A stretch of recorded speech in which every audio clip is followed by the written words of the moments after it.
Hi friends, నాలాగే ఎవరైనా suffer అవుతున్నారా కింద కామెంట్ చేయండి. నేను చేసిన తప్పులు కూడా ఎవరు చేయకండి ఫ్రెండ్స్. ఎందుకంటే ఈ రోజు నాకు ఇలాంటి రోజు ఒక రోజు వస్తుందని నేనైతే ఊహించలేదు. నాకు ఏడుపు ఒక్కటే తక్కువ అనమాట. ఏడుపు వచ్చేస్తుంది అసలు తన్నుకొని.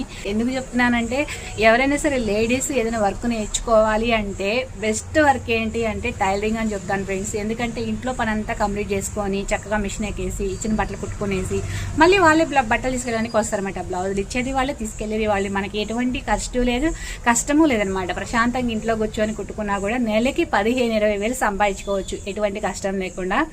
అలాంటి వర్క్ నేను వదులుకునేసి ఈరోజు అది చేసే అవకాశం లేక డాక్టర్స్ వద్దన్నారని చెప్పేసి నేను అది పక్కన పెట్టేసి బ్యూటిషియన్ కోర్స్కి వెళ్ళిపోయాను అనమాట.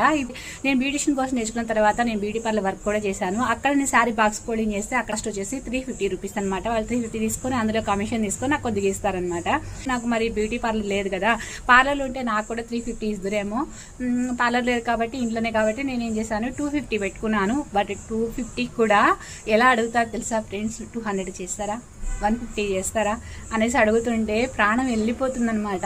ఎందుకంటే ఒక శారీ బాక్స్ ఫోల్డింగ్ చేసేటప్పటికి నడువులు పడిపోతాయి. మీరు నమ్మరు, నడుము నొప్పులు మస్తు వస్తాయి అనమాట. కానీ తప్పదు కదా, ఏదో ఒక వర్క్ చేయాలి. 2 మినిట్స్లో చూపించేస్తాను. బట్ కానీ అది చాలా కష్టమే. ఇంట్లోనే కాబట్టి నేనేం చేశాను, హోమ్ సర్వీస్ పెట్టుకున్నాను. అంటే ఫ్రీ పికప్ అండ్ డెలివరీ కూడా పెట్టాను అనమాట. పోయి తీసుకొని వచ్చి నేనే చేసి ఇచ్చేటట్టు అనమాట. ఇది కొంతమంది మంచిగానే తీసుకుంటారు ఫ్రెండ్స్. చాలా హ్యాపీ అక్క, మాకైతే మీరు ఇంటికి వచ్చే పని లేకుండా మీరే వచ్చి తీసుకురావడం అనేది మాకు చాలా హ్యాపీగా ఉందని చెప్పేసి వాళ్ళైతే ఖుషీగా ఇచ్చేసారనమాట. 220 అంటే చాలా తక్కువ అనేసి. కొంతమంది మాత్రం పీడిస్తున్నారు ఫ్రెండ్స్ నిజంగా. అది అట్లాంటివి చూసినప్పుడు నా మీద నాకే మస్తు కోపం వస్తుంది.